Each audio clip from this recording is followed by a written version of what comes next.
All right, the TikTok ban had absolutely nothing to do with cybersecurity. I wish it did.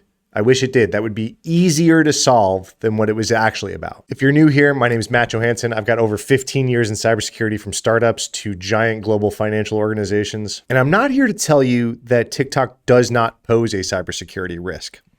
Everything poses a cybersecurity risk. You having a cell phone is a cybersecurity risk. If we wanted no cybersecurity risks, you move to the woods, you get rid of all electronics, and then even then, maybe some drone will fly overhead and take a picture of you. If the TikTok ban had anything to do with cybersecurity, would we solve it by just banning the TikTok app? In this video, I'm gonna go through all the reasons I don't think that that's the way that we would go about this, what I actually think it's about, and why I think that that is way scarier for the future of the internet as we know it. All right, I'm recording this a few days after the ban, so we already know what went down. There was like a 12-hour TikTok went dark. They came back. They said, "Thank you, President Trump, for helping us to all 170 million Americans." But what were they telling us the ban was about, right? This is an NPR article saying that the lawmakers fear the Chinese government could use this app to spy on Americans or disseminate pro-China propaganda, even though the skeptics have never shown concrete examples of that happening. So this is what we've been hearing the whole time. I think that this ban was mostly the right half of that sentence and not the spying on our citizens. If we were worried about companies spying on our citizens, we would be dealing with more than just ByteDance, the parent company of TikTok. Here's some stats from a Pew Research report. Okay, so this is a lot about how we feel about how our data is being used. So first of all, we don't trust the government's use of our data, especially those of us leaning right on the spectrum. We definitely don't trust AI's use of our data. Go talk to some of your writer or artist friends about how they're concerned about if AI models are scraping all of their old work that they've published on the internet over their long careers and are using it to train their models. 81% of people say that information companies collect will be used in ways that people are not comfortable with. Third, people trust their own decisions of what to do with their own data, but they're skeptical that they really have any power over this. This bleeds into something we're going to talk about EU's GDPR. If you're unfamiliar, it's Europe's major privacy regulations. It's the reason you get all those pop-ups telling you to accept cookies. One of the main pillars of GDPR is that you control your own data. You can revoke any of the rights that you give away of your data at any time. While people do trust themselves to make good decisions about their data, more than half say they always just click agree on all of the privacy policies that pop up. And another 22% say they sometimes just click agree. I'd expect this to be even a bigger percentage. I don't think that even close to 10% of Americans are reading the privacy policies that they're being shown on websites. Then here we go. We get to the crux of what I wanted to talk about. Americans have little faith that social media executives will protect user privacy. This says 76% of Americans don't trust social media CEOs to sell user or personal data to others. Why isn't this 100%? They are actively selling your data to others, for sure. And this is something that we have bipartisan support for. 78% of Democrats, 68% of Republicans all think we should be doing more to protect our data. Let's not even get started about the data that social media websites are collecting about our children. There's some movement here. There's been congressional research reports done about all of the different privacy laws that exist, both domestically and internationally. Obviously, they cite things like data breaches as one of the main reasons for the concerns, and obviously I agree. But still, to this day, in January 2025, the US's approach to data privacy is fragmented at best. And looking into the incoming administration's stance on this, there's been some critics within the administration of California's approach to this or Europe's approach to this with GDPR. The other criticisms to the TikTok ban, if it's about cybersecurity or not, is look at what all of the social media apps are doing. If you go back just one video on my channel, and I talk a lot about the Cambridge Analytica scandal, which I think set the blueprint for everything that we're dealing with today in regards to data collection and information campaigns, whether it's in regards to advertising or political activities. The FTC put out this report that the EFF covered. I found it on the EFF site, but the FTC put out the report about how all of the social media apps are treating our data, and especially of our kids and teens. Here, let's just read this quote. This report lays out how social media and video streaming companies harvest an enormous amount of Americans' personal data and monetize it to the tune of billions of dollars a year. When I say that, does that even sound remotely surprising to you? No, I think that it's been normalized. I think we all realize that this is how this business model works, and we've all just kind of become okay with it. I think we've become okay with it because we like our apps so much. TikTok is popular. 170 million Americans on TikTok. TikTok is way more popular than voting. Facebook has been more popular than voting since it's existed. We like our apps. We like our dopamine. We like the money that a lot of these apps are paying creators. We like these apps' ability for those of us with small businesses to connect with our customers or new customers. And we like it all so much, we're willing to tolerate this business model. I have 2 points here. A, I don't think we have to tolerate this business model, nor should we. And B, these companies have proven time and time again that they cannot protect our data. So even the intended use of billions of dollars of advertisement is not the only thing we need to worry about here, because they keep losing our data to hackers. So what is a cybersecurity's opinion about reducing risk of hackers stealing a bunch of data? First and foremost, before two-factor or anti-malware or threat hunting or any newfangled cybersecurity solution, one of the first principles of cybersecurity is, do I need to store this data? If you're on a cybersecurity team, or if you work at a company with a cybersecurity team, hopefully you do, I hope that team in meetings, when talking about new features or product launches or marketing efforts,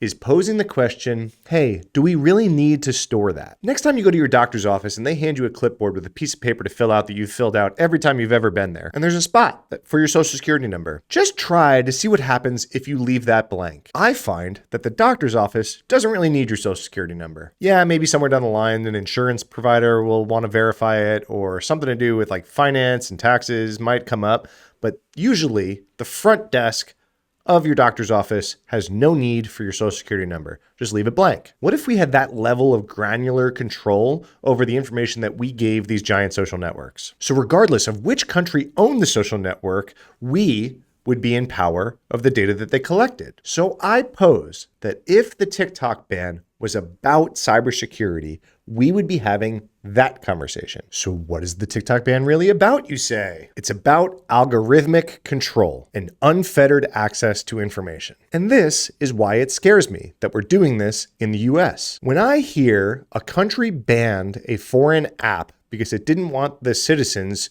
to be on the receiving end of unfettered access to information, what country do you think of? I think of the Great Firewall of China. They don't have Facebook, they don't have Wikipedia, they don't even have the same Google that we do. Not to mention that the US has this little thing called the First Amendment that the TikTok ban runs into serious trouble with. Here from the ACLU's website, to ban TikTok, the government must show that the ban is the only way to prevent serious imminent harm to national security, and that the ban limits no more speech than necessary. They go on to pose that the government has not come close to meeting that standard. And I agree. I started this video off by saying the TikTok ban is not about cybersecurity, but that yes, of course, TikTok does pose cybersecurity risk. Because of course it does. They're collecting massive amounts of data about your location, your interests. They're building entire psychological profiles about you. Where are those stored?